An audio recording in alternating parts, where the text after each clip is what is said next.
وان برباد لا الفريق كان كيتي لا وني برباد وني أتأمتي جرى ميديا في ده إيجون قدام ما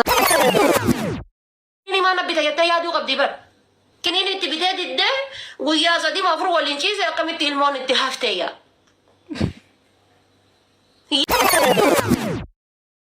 قشاشة لقيفن قشاشة سيدال بالغين سيدال لكسكسي سيدال أوسو كاليت إيرتاتني سرنا دبتن. Hello everyone. Kabajamtoota jaallatamtoota keenya gaa hejjetii jabaatu bahee jira gaa gurbaan dhiiga qorannoo gaggeessan ture yeroo duraatis illee akka ilmoon kiyyan taane itti meera baasu jedhee kiniin illee itti fideera.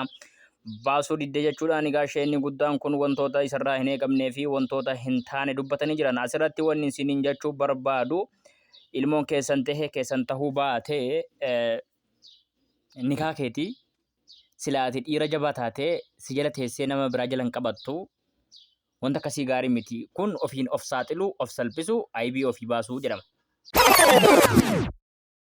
Kini mana bita yatta yaaduu qabdi bar. Kiniin itti bitee didde guyyaa sadii maafur waliin ciise akkamitti ilmoon itti hafteeyya. Yaaduu qabdi si jamil guyyaa maduraa san maa kiniini bitee gale. Wanumaan guyyaa duraa san kiniini bitee galeef maali sababni? Sababni kiniini bitee galuu ta'e galee maalinni? Silaa abbaa manaa ni kaayisiiti. Ani ilmoo. Baratu bara fakkuuti moo nutu nama fakkuuti moo salphanne miidiyaan nu balleesse. Silaa paablikii irratti ba'uun qabu wanta akkasii wantoota namni muraasni qofitti nagahee dhimma kana cufuu danda'u ture. Garuu dhimmi alanaa kun gizee balleessitan lama taatanii balleessitan badiin keessan kun immoo dhalootatti dabra. Miidiyaarra waan akkasii fiduun gaarii miti. Dheengadda kan Mubaarak Musammaatiif iyyaa ture. Namni dhimma jaarsaaf jaartii akkamitti dhufee miidiyaarra baafata. Dhimmi jaarsaaf jaartii bakki inni itti xumuramu.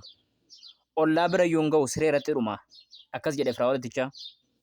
Ati dhimma jaarsa keetii hiccitii baaftee dubbata taanaan jireenya kee fuulduraatiif illee diigde yoo fakkeenyaaf shamara taate. Shamarri takka hiccitii abbaa manaa isii gabbaatee dubbate taanaan dhiirri isii fedhuun jiru boris anas akka gooti jedhee soraata. Dhiirrinis gaa dhiirri wanta akkasii dubbatu silattuu gaa dhiiran jedhamtu qamisii hodhisiisuudhaaf jechuudha. Intaltiyyuu gogoraa isin hodhisiifne jettee sheekotiin keenya maa akkas baduun akkasii silumayyuu namni isin fochuu qabdan. Intaltii TikTok isii jala seenee ilaale wagguma tokko wanti nagayaa wayiin jiru qulla dhaabbattii muuziqaadhaan caffarti.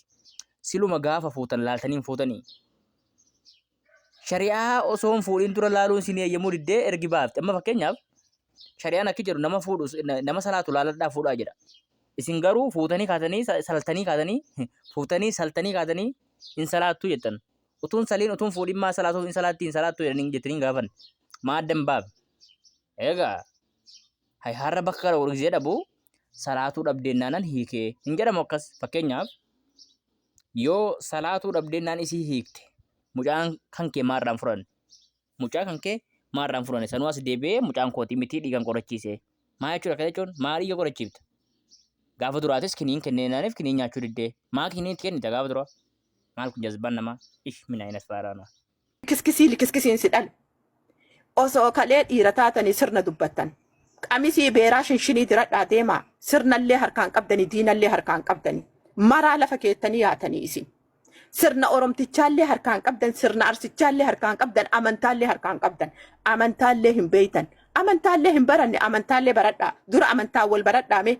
Islaamummaan eessaa kaateyyuu dura baradhaa isin. Dubartii barka awwala shahiida taate yaa kalbi abnin kalbi. Geetta ka awwala shahiida taate dubartii islaamummaa keessatti ergamaa Rabbi sallallahu alaihi wasallam osoo jihaada hin deemne mala isii gaafatanii isii waliin mari'atanii deemanii qushaasha akka keetii kana nu xiqqeessa isin hin fuudhu jedhaa kun tasgabbaayin huu isin hin fuunu duratti tasgabbaayi maa jarjarte indee lafatti hafne duula nu filadhaa geessitanii dubartiin nu fuudhuu did. Sheekotiin keenya baay'ee takka isin jaallanna baay'ee takka isin galateeffanna. Hojiin keessan kun hojii boonsaadha. Shamara akkasitti funyaan keessa dhiittanii hariiruun keessan kun gaariidha. Saltanii gadhiisuun keessan kun gaariidha. Ilmoo wajjin irratti facaasuun keessan kun gaariidha. Shamaratu dhiyeenya kana isinitti maraatte boonu dhiifte. Nuti bar wooma ittiin haasoo nu dhabne bar. Guruupii hiitanii nurraa jalliftanii guruupii tiiktookii jettanii imoo jettanii maarakasa jettanii akkasitti shamara nu jalaa fixxan. Amma wanni isin hojjetaa jirtan kun shamarroonni hedduun durii yemoo nu wayyeetteeti nutti deddeebi'aa jirti. Jarri haftanis deebi'a. Karaan isin baasu karaa duriyyeeti. Duriyyeen keessi qulqulluudha. Caffartee quuftee nyaattee rafti. Wanta kaccicicii sharrii zanuu minaaminummaan qabdu. Ilmoo isiis qubatti rarraafattee deemti duriyyeen. Duriyyeen ilmoo isin namatti hin kennitu. Wallahi duriyyeen isin hin gantu, duriyyeen waa isin irraa hin barbaaddu. Shariyaadha jetteetum isin fuutee hin galtu, waa isin barbaadan isin gooti, isin nyaachifti, isin obaafti. Lama isin irratti hin fuutu. Yoo barbaadillee dhoskiteetu morkutatti. Firii duriyyee jedha, duriyyeetti deebi'uu qabdi shamarri.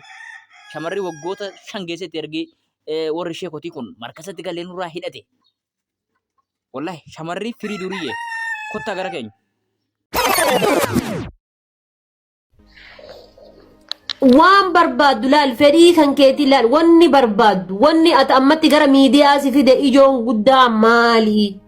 Ammatti wanni guddaan gara miidiyaa si fide si rakkisee nyaata dhabde moo uffata dhabde moo daa'ima waan guddiftuun dhabde moo si galee moo isaa wajji deebi'uu feeta moo fedhu haa ishii jedhu fedhu haa dide jedhu wooma ammatti si rakkisee gara miidiyaa ummata kana afootti asi baase.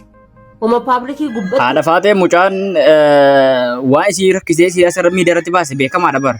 Bira dhaqaan jiru maqaadhaa fuudhee hin rarraase intala namaa.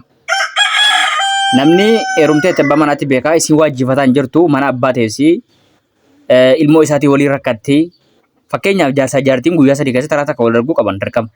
Yoo walii galanii biyyoota Arabaa fakkeenyaaf inni biyya Arabaa dhaqee yookiin isin biyya Arabaa dhaqxee dhimma wajiitiif waan wala manaan irratti addan baane fakkeenyaaf wanni isin beekuu qabdan. Intalti kun wal fuudhanii jiran. Fuudhanii kaanii inni bakkeedha sowaakachuu jammare sowaakii. Isiin ammoo mana keessa teessee jechuudha. Kun yakka namummaa, yakka gaayilaa, yakka daguugga sanyii, yakka shamara xiqqeessuu, shamara dhiibuu qaba of keessaa. Yoo dhugaa dubbachuu sanuu immoo ilmoo isaatu irra jirti. Ati ammatti ka barbaaddu daa'ima barbaade sirraa fudhatu yoo barbaade bakka barbaade haa kaayatu daa'ima akka sirraa fudhatu barbaaddaa jechuudha. Gara barnoota kiyyaa deebi'a. An daa'ima isaa wajjin asitti rakkadhe inni akka barbaade ta'a.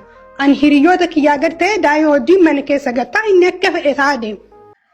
Waggaa 15tti mana barumsaa kutaa 8 keessaa na fuudhee na sossobee barumsaan keetti fuftanaan jedhee nama meeqanatti ergee na fuudhee sanaan booda na fuudhee ji'a 8 qofa na wajjin taa'ee na ari'ate. Kuni fokkuudha. Fokkuu guddaadha kun.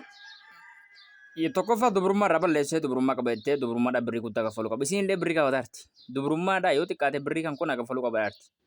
Dubrummaan irraa balleessee jireenya kan kuna balleessee hiriyaa koo isaaf duuba na deebisee jettee himannaa. Ta'uu barbaaddi jechuudha irraa fudhatu.